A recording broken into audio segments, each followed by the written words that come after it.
Hi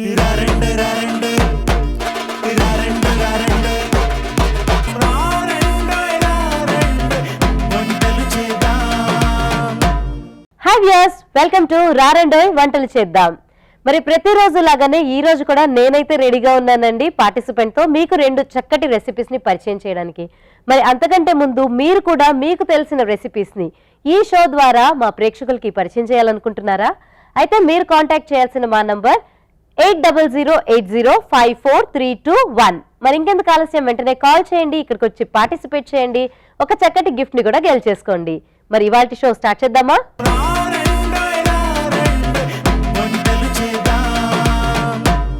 hello అండి. Hi అండి. మీ పేరు? గౌరీనాథ్ గారు. వెల్కమ్ టు రారండోయ్ వంటలు చేద్దాం. థాంక్యూ అండి. సో గౌరీనాథ్ గారు ఎక్కడి నుంచి వచ్చారు? మాది అమలాపురం దగ్గర వాడలదేవ్ అనే గ్రామం నుంచి వచ్చాను. ఓకే. సో అంటే ఈ షోలో పార్టిసిపేట్ చేయడానికి అక్కడి నుంచి వచ్చారా? లేకపోతే నేను హైదరాబాద్ లో ఉంటాను, నా గ్రామం కోసం చెప్పుకోవాలి కదా మేడం. ఓకే. సో హైదరాబాద్ లో ప్రస్తుతానికి ఏం చేస్తున్నారు? నేను డైరెక్షన్ డిపార్ట్మెంట్ లో చేస్తాను. Okay, nice. వంటలు బాగా ఇంట్రెస్టా? చాలా చాలా చాలా ఇంట్రెస్ట్. Okay okay. సో మరి చక్కగా ఈ ప్రోగ్రామ్కి వచ్చేసారు వంటల్ని పరిచయం చేయాలి అని చెప్పి. మరి ఈ రోజు మాకు మా ప్రేక్షకులకి ఏం తయారు చేసి చూపించబోతున్నారు? యాక్చువల్లీ ఒక కొత్త రెసిపీతో మీ ముందుకు వచ్చాను. ఓకే. అది పచ్చి బొప్పాయితో హల్వా. పచ్చి బొప్పాయితో హల్వా. ఓకే.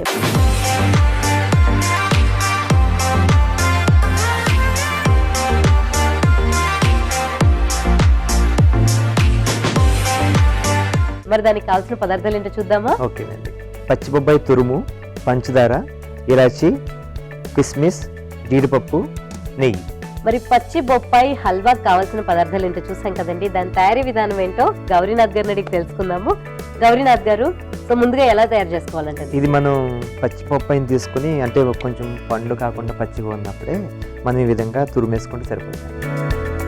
ముందుగా స్టవ్ ఆన్ చేసుకుంటాం.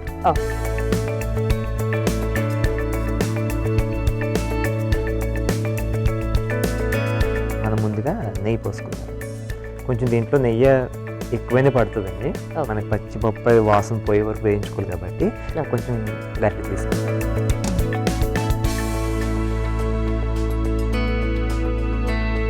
ఓకే, ముందుగా మనం కొంచెం జీడిపప్పు వేయించేసుకుందాం. దీంతో పాటుగానే పచ్చి బొప్పాయి తురుము కూడా వేయించేసుకుందాం.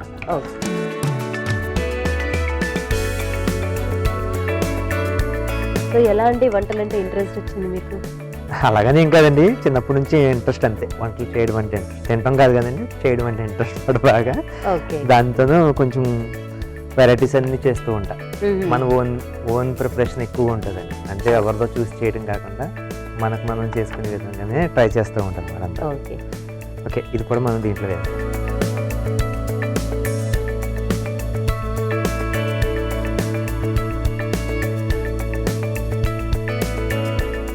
ఇదే విధంగా మనకి పుచ్చకాయ, దాన్ని గుమ్మడికాయ, సొరకాయ, ఇవన్నీ సేమ్ ప్రాసెస్ ఉంటుంది.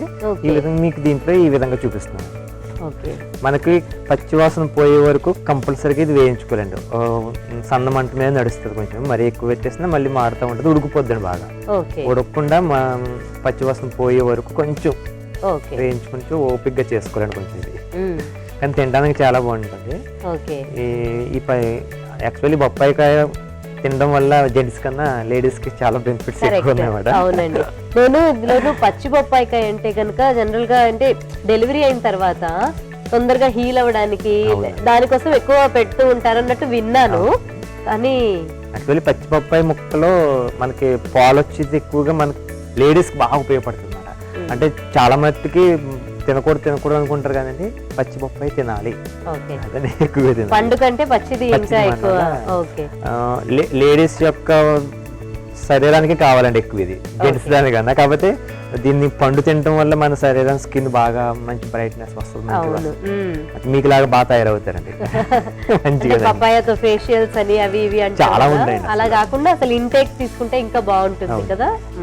అంటే ఇప్పుడు ఫ్యామిలీ, ఇంకా మీ ఫ్యామిలీ అంతా అమలాపురంలోనే ఉన్నారా, లేకపోతే ఫ్యామిలీ కూడా షిఫ్ట్ అయిపోయారా? లేదండి, అందరూ అక్కడే ఉన్నారు, నేను ఇక్కడ ఉన్నాను. ఓకే. సో అయితే స్వయం పాకమా? స్వయం పాకం కాబట్టి ఇంత ఇంట్రెస్ట్ ఉంది. ప్లస్ ఏంటంటే వీటి గురించి స్టడీ చేసి మరి ఏది హెల్దీ అని తెలుసుకొని మరి చేస్తున్నారు.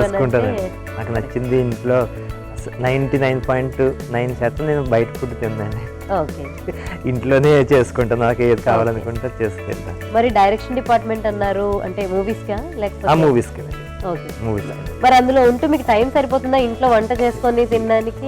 ఏముంది మేడం, వచ్చిన వాళ్ళకి 10 నిమిషాలు వంట, రాని వాళ్ళకి అది 10 గంటలకు కనిపిస్తుంది. మీరు తిన్నారు ఎప్పుడైనా పచ్చిది? పచ్చి బొప్పాయికి అయితే అదే ఇంట్లో కూర చేసినప్పుడు 1-2 సార్లు తిన్నాను, కానీ నేను ఇలా స్వీట్ లాగా అయితే తినలేదు. సో ఎలా ఉంటుందని నేను కూడా చూడబోతున్నాను అనమాట.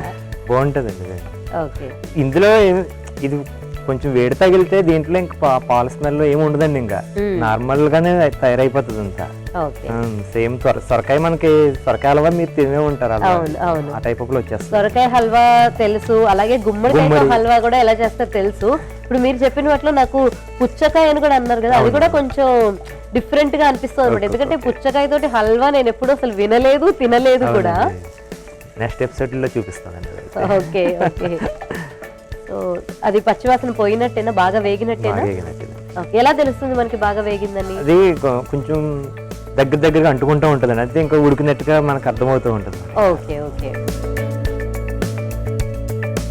ముద్ద కింద అవుతుంది చూడండి, ఇంకా ముందు ఉన్నంత లాగా ఉండదు అన్నమాట. ఇంకా వేడి తగిలినప్పటికి ఇంకా ఆటోమేటిక్ వేడి తగిలితే చాలు మేడం, ఇది ఆ వాసన పోద్ది అన్నమాట, ఆ లిక్విడ్ దాని వాసన. ఇంట్లో మనం ముందుగా రెడీ చేసుకున్న కిస్మిస్ కూడా వేస్తాం. ఈజీ రెసిపీ అండి, మన ఇళ్ళ దగ్గర కూడా చాలా ఎక్కువ ఉంటాయి బొప్పాయికాయలు, కానీ పచ్చి కూర వండుకునే అందరూ అవాయిడ్ చేస్తూ ఉంటారు, ఇది అంటేనే అవాయిడ్ చేస్తూ ఉంటారు. మనం ఇలా స్వీట్ గా చేసుకున్నా పిల్లలు కూడా ఇష్టంగా తింటారు ఇంట్లో, చాలా బాగుంటుంది, టేస్టీగా ఉంటుంది మంచిగా.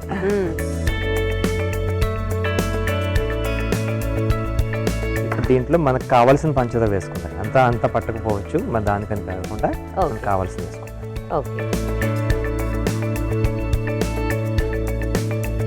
సుమారుగా ఒక హాఫ్ కప్ అనుకోవచ్చా?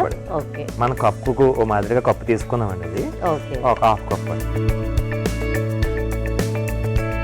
అంటే బేసిక్లీ స్వీట్స్ అనేసరికి స్టాండర్డ్ గా దీనికి ఇంతే ఉండాలి అనేవి ఉండదు కదా, మన టేస్ట్ ని బట్టి. కొంతమంది అతి తీపిగా తినడానికి ఇష్టపడతారు, కొంతమంది మైల్డ్ గా ఉంటే కనుక తినచ్చు అని అనుకుంటారు, లేకపోతే టోటల్ గా అవాయిడ్ చేస్తారు. కాబట్టి కొంచెం ఇలాంటివి ఆ ఫ్లెక్సిబిలిటీ మనకు ఉంటుంది కదా, స్వీట్స్ లో మనం తినచ్చు. మైసూర్ పాకం ఉందనుకోండి, చాలా మట్టుకి ఒక్కొక్క రకంగా పంచదారలు పోసేస్తూ ఉంటారు, అలాగైతే తింటారు వాళ్ళు. ఒక్కొక్కరైతే ఒక గ్లాస్ నట్టుగానే వేస్తారు, ఒక కప్పుగా నట్టేస్తారు, ఒక్కొక్క కప్పుకు 3 కప్పులు వేస్తారండి. ఒక్కొక్కరైతే ఒక్కొక్కరు ఇష్టం ఉండదు. స్వీట్ ఏంటంటే మనం తిని దాన్ని బట్టి ఉంటదండి. అంటే ఈ పంచదార వేయంగానే అది జ్యూసీ టెక్స్చర్ లాగా వచ్చేసింది కదా. ఇప్పుడు ఆ పంచదార కొంచెం గట్టిపోయేటప్పటికి మళ్ళీ మనకి మామూలు స్ట్రక్చర్ వస్తుంది. Okay okay.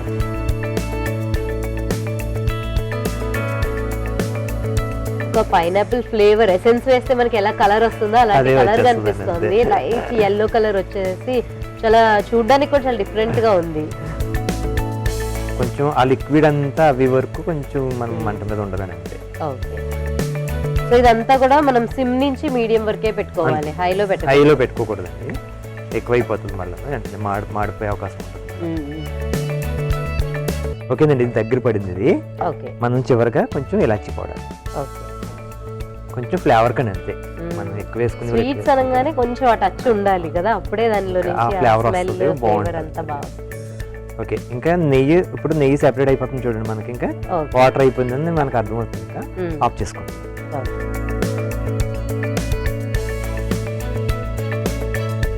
వేడిగా మనకి రెడీగా ఉంది. ఇది వేడివేడిగా తినే డిషా లేకపోతే కొంచెం చల్లారినా పర్వాలేదండి, వేడివేడిగా అయినా బాగుంది.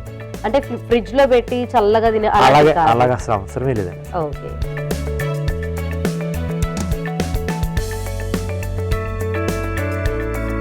చూసారు కదండి, చాలా ఈజీగా బొప్పాయి హల్వా రెడీ అయిపోయింది. దీని టేస్ట్ చూసి మా ప్రేక్షకులు మీరు చెప్పాలి ఎలా ఉందో.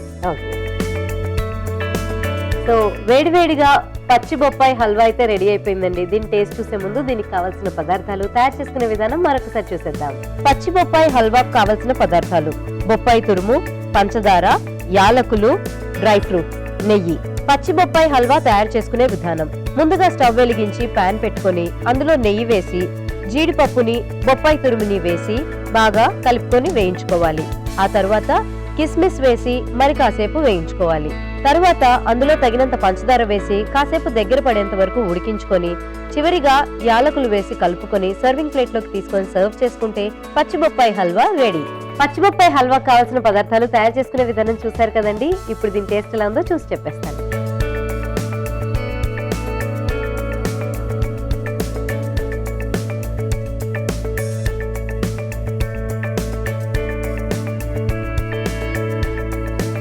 హల్వా అంటే మనం ఎన్నో రకాల హల్వాలు తినుంటాం కదండి, కానీ ఇది టోటల్గా డిఫరెంట్గా ఉందన్నమాట. అది మరి పంచదార వల్ల వచ్చిన టేస్టో లేకపోతే పచ్చిపప్పాయి యాక్చువల్గానే కొంచెం తీయగా ఉంటుందో తెలియదు, కానీ చాలా టేస్టీగా ఉంది, చాలా డిఫరెంట్గా ఉంది. ఇంకా మనం చెప్పక్కర్లేదండి, స్వీట్స్ అనగానే నెయ్యి తెలుస్తూ ఉంటుంది, దానిలో నుంచి మళ్ళీ యాలకులు వేస్తే దాన్ని గుమగుమలు మాదిరిగా ఉంటాయి కదా. సో ఇవన్నీ కలిపేసేసి మనకి చాలా మంచి టేస్ట్ వస్తుంది. అందులోనూ డ్రై ఫ్రూట్స్ని కూడా ముందరగానే నెయ్యిలో కూడా వేయించడం వల్ల ఓవరాల్గా చాలా మంచి టేస్ట్ వస్తుంది. అలాగే చూయి టెక్స్చర్ లాగా ఉందన్నమాట ఇది. ఎందుకంటే ఈ బొప్పాస్కాయ దగ్గర పడిన తర్వాత ముక్కలు తురుమంతా కూడా చాలా చూయిగా అయిపోయి చాలా టేస్టీగా ఉందండి. డెఫినెట్గా ఇంట్లో ట్రై చేయండి మీరు. గౌరీనాథ్ గారు, బాగుందండి పచ్చి బొప్పాయి హల్వా. ఫస్ట్ టైం వింటున్నాను, ఫస్ట్ టైం తింటున్నాను, చాలా బాగుంది. మరి సెకండ్ ఏ రెసిపీని తయారు చేయబోతున్నారు? అంటే ఇప్పుడున్న సీజన్లో చింతకాయలు బాగా వస్తున్నాయండి. చింతకాయ పచ్చిమిర్చితో పచ్చడి. చింతకాయ పచ్చడి. ఓకే.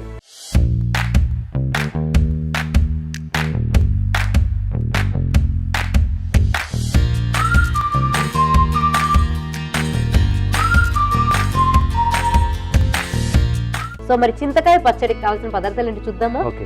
చింతకాయ, పచ్చిమిర్చి, తాలింపు దినుసులు, వెల్లుల్లి, అల్లం, ఎండుమిర్చి.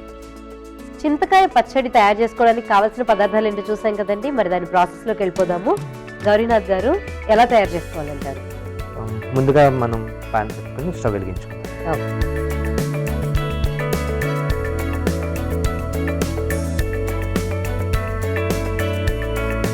మనకు కావాల్సిన కొంచెం ఆయిల్ వేసుకుందాం.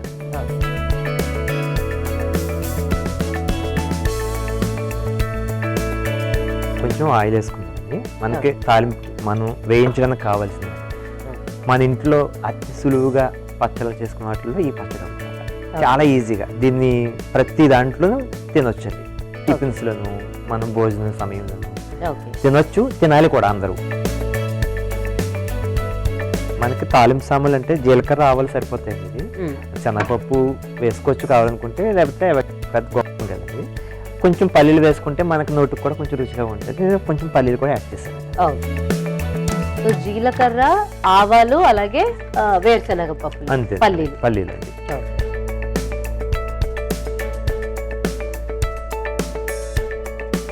ఇంకా అంటే చింతకాయ పచ్చడి మనకి మంచి ఇమ్యూనిటీ పవర్ కూడా. మనకి కొంచెం శక్తిని ఇవ్వాలన్నా, పచ్చి చింతకాయలన్నా తింటూ ఉండాలి. అప్పుడప్పుడు మనకి సి విటమిన్ అనేది కావాలి కాబట్టి దీంట్లో పుష్కలంగా ఉంటుందండి మనకి అసలు కావాల్సినవి కూడా. అందుకే ప్రతి వాళ్ళు చింతకాయలు కాసే సమయంలో ఏదో ఒక సమయంలో దాన్ని ఏదో ఒక రూపంలో మనం తీసుకోవడం కూడా మనకి చాలా మంచిది. అదే కాకుండా మన స్కిన్ బ్రైట్గా ఉండడానికి, ముడతలు పడకుండా ఉండడానికి కూడా చింతకాయ బాగా ఉపయోగపడుతుంది.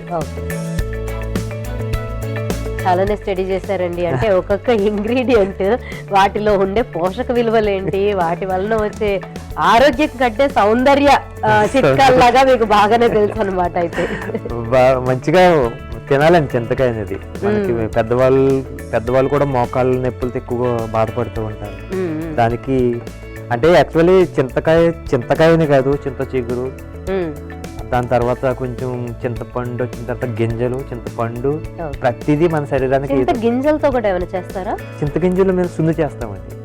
సున్ని ఉండలాగా చాలా బాగుంటదండి సున్ని ఉండలండి. Okay okay. అంటే అది మీరు తయారు చేసిందా లేకపోతే మామూలుగా ట్రెడిషనల్ గా కూడా గోదావరి సైడ్ అక్కడ ఉందంటారా? తయారు చేస్తారో తెలియదు కానీ నేనైతే ప్రతి సంవత్సరం చింత సున్ని అనేది కంపల్సరీ చేసుకుంటాను.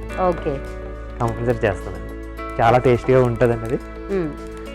ఇవి వేగాయి కదండి, కొంచెం ఎల్లుల్లిపాయలు, రెమ్మలు మనకు కావాల్సినవి, అదే విధంగా కొంచెం కావలసిన అల్లం ముక్కలు, అల్లము, వెల్లుల్లి రెబ్బలు, అంతే. మీకు అదే రాబోయే ఎపిసోడ్లో చింతసుంది కూడా మీకు పరిచయం చేస్తాను. చాలా బాగుంటుంది అన్నమాట.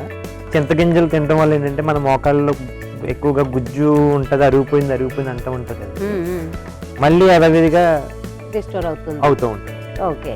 అందువల్ల చింతగింజలు పౌడర్ అయినా రోజుకి ఒక స్పూన్ చొప్పున మనం వాటర్లో కలిసి తాగినా చాలా మంచిది. ఇప్పుడు పచ్చికాయల్లో గింజ పూర్తిగా ఏర్పడదేమో కదా? పచ్చికాయలు పూర్తిగా ఏమనిపించదు, అది లైట్ వగరగా ఉంటది. పచ్చట్లో డైరెక్ట్ గా వేసుకోవచ్చు, దానికి ఏం కాదు. ఇంకా దానికి చెక్కు తీయడం అసలు అట్లాంటివి ఏమీ ఉండవు, ఏం అవసరం లేదు. డైరెక్ట్ గా కాయలు తెచ్చుకోవడం, ఫ్రెష్ గా ఉంటే అప్పటికప్పుడు ఇలా తయారు చేస్తారు. ఇప్పుడు దీన్ని తొక్కు పచ్చడి చేయాలన్నా ఇంకా దీనికి ఇంకా గింజలు తీయటాలు ఏమి ఉండవండి. ఇంకా కొంచెం దంచేసి పచ్చడి పెట్టేయడమేనండి. దీన్ని తొక్కు పచ్చడి చేస్తాం, ఆవకాయ చేస్తాం, ఇంకా రకరకాల పచ్చడిలోకి వెళ్ళిపోతాయి మళ్ళీ. దానికే ఉంటుంది.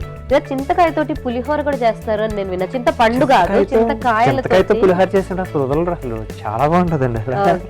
నిన్ననే చేశానండి. ఓకే. అంటే ఎట్లా వీటిని మామూలుగా తొక్కి పెట్టేసేసి దాన్ని కలిపేయటమే మనం? దీన్ని ఉడకబెట్టి గుజ్జు తీస్తామండి. ఓకే. డైరెక్ట్ గా చేయమండి అట్లా. ఓకే. దీనికి కొంచెం ఎండుమిరపకాయ కూడా వేసానండి, కొంచెం వేస్తాం.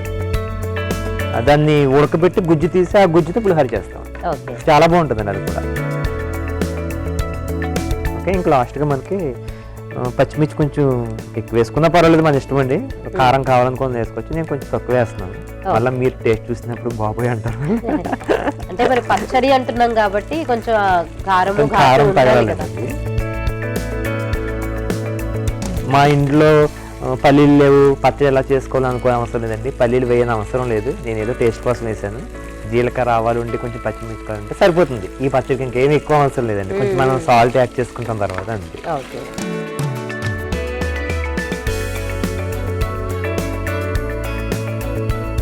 వీటిని కూడా మనం ఇంక ఇవి ఉడకకూడదండి, ఇంకా స్టవ్ ఆఫ్ చేసుకుందాం.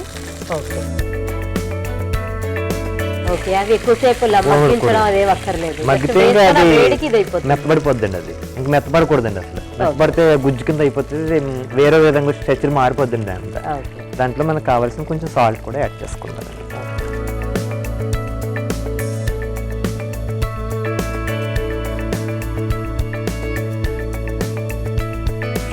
దీన్ని కొంచెం చల్లబడిన తర్వాత, యాక్చువల్ పల్లెటూరులో అయితే రోట్లు వేసి కుమ్ముతారు, మనకు ఆ చాయిస్ ఇక్కడ లేదు కాబట్టి అండి మిక్సీలో వేసుకున్నారు.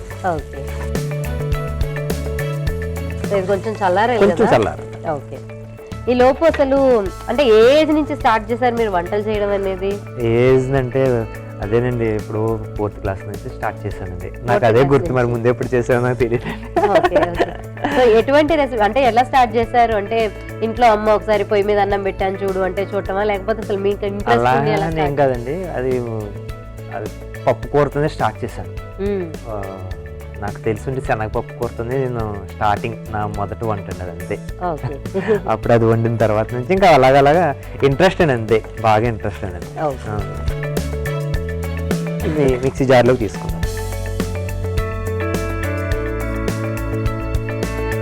ఓకే, మనం మిక్సీ పట్టుకున్నాను, చల్లారింది కదా.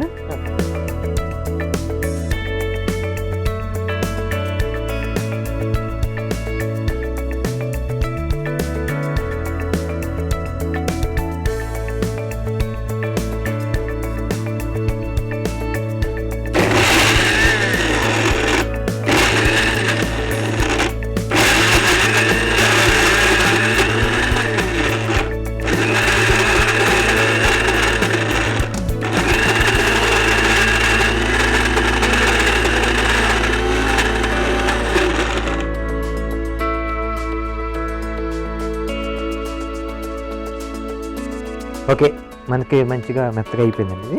మనం సర్వింగ్ బౌల్ తీసుకుందాం. మనం ఆల్రెడీ ముందు తాలింపు సామాన్లు వేసేస్తాం కాబట్టి ఇంక దీనికి తాలింపు అవసరం లేదండి. చాలా మంది తాలింపు వేసుకుంటారు, వేసుకున్నా పర్వాలేదు, వేసుకోకపోయినా చాలా టేస్టీగా ఉంటుంది. వేడి వేడి ఇడ్లీలోకి కానీ చపాతీలోకి కానీ వేడి వేడి అన్నంలో నెయ్యి వేసుకుని చేస్తే చాలా బాగుంటుంది.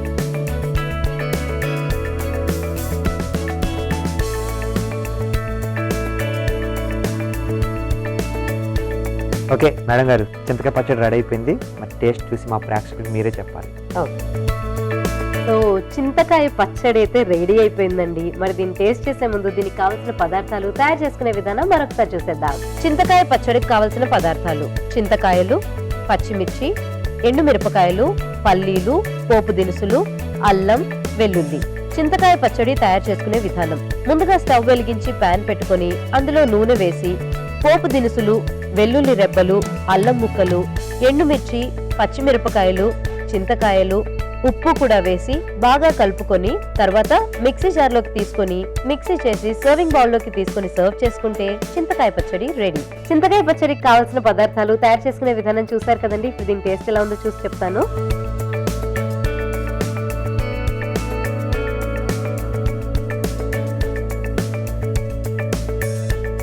చింత పులుపు ఉంది కదండి, చాలా చక్కగా ఉంది. అంటే తినంగానే ఏంటంటే నోట్ల నుంచి అట్లా నీళ్లు ఊరుతున్నాయి అన్నమాట. ఆ పులుపుకి తగ్గట్టుగా మనకి పచ్చిమిరపకాయలు వేసాం కాబట్టి ఆ కారం కూడా తెలుస్తుంది, సరిపడ సాల్ట్. అందులోనూ కొంచెం డిఫరెంట్ ఫ్లేవర్ ఏంటంటే ఈ పల్లీలు వేయటం. మనం జనరల్గా అయితే తాలింపులో పల్లీలు వేయం కదా, కానీ ఇందులో వేయడం వల్ల ఏంటంటే కొంచెం క్రంచీగా అలా తగులుతూ తెలుస్తుందండి. సో ఓవరాల్ గా ఏంటంటే ఈజీగా అయిపోయింది. సీజనల్ గా చేసుకునే వాటిల్లో అయితే కనుక ఇది బెస్ట్ అండి. మరి ఇందాక గౌరీనాథ్ గారు చెప్పినట్టుగా దీన్ని అటు ఇడ్లీలోకి కానీ, దోశల్లోకి కానీ, రోటీలోకి కానీ, అన్నంలో కానీ ఎందులో వేసుకున్నా కూడా అసలు అదిరిపోతుందండి. ఏదో పాత చింతకాయ పచ్చడి అంటారు కానీ అలా కాదు, ట్రెండీగా ఉంది, చాలా ఈజీగా తయారు చేసుకునే రెసిపీ కాబట్టి డెఫినెట్ గా ఇంట్లో ట్రై చేయండి. గౌరీనాథ్ గారు చెప్పండి. 2 రెసిపీస్ చాలా అథెంటిక్ గా అన్నమాట. అంటే ట్రెడిషనల్ గా, అంటే ఇలా బొప్పాయికాయ తోటి మనకి స్వీట్ గానీ లేదంటే కనుక ఈ చింతకాయ పచ్చడి గానీ చాలా అద్భుతంగా మాకు మా ప్రేక్షకులకి పరిచయం చేసినందుకు మా ప్రోగ్రామ్ తరఫున మీకు ఒక చక్కటి గిఫ్ట్ అండి. థ్యాంక్ యూ అండి. సో ఎలా అనిపిస్తోంది ఇలా మా షోకి వచ్చేసి మీకు తెలిసిన రెసిపీస్ ని ఇట్లా మా ప్రేక్షకులందరితోటి పంచుకోవడం? చాలా చాలా ఆనందంగా ఉందండి. ఎందుకంటే ఇవి నాతోనే కాకుండా నా వల్ల ఇంకా కొన్ని లక్షల మంది చూస్తూ ఉంటారు, వాళ్ళు కూడా ఇంట్లో ట్రై చేస్తారు. అంటే చాలా మందికి వంట అంటే ఏదో పప్పు కూర వండడం తప్ప ఇలాంటివి తెలియవండి, చాలా మట్టుకు తెలియదు. ఇలా మన షో ద్వారా, రానుండే వంట చేద్దాం షో ద్వారా చాలా మట్టుకు ఇలాంటి కొత్త కొత్త రెసిపీస్ తెలియటం నాకు ఆనందమే కదండి. నా వంటలో అందరూ ట్రై చేస్తూ ఉంటారు. Thank you so much for coming అండి. థ్యాంక్ యూ అండి. మరొక ఎపిసోడ్ లో మరికొన్ని కొత్త రెసిపీస్ తో మీ ముందుకు వస్తా. Until then this is Rajeshwari signing off. Bye by.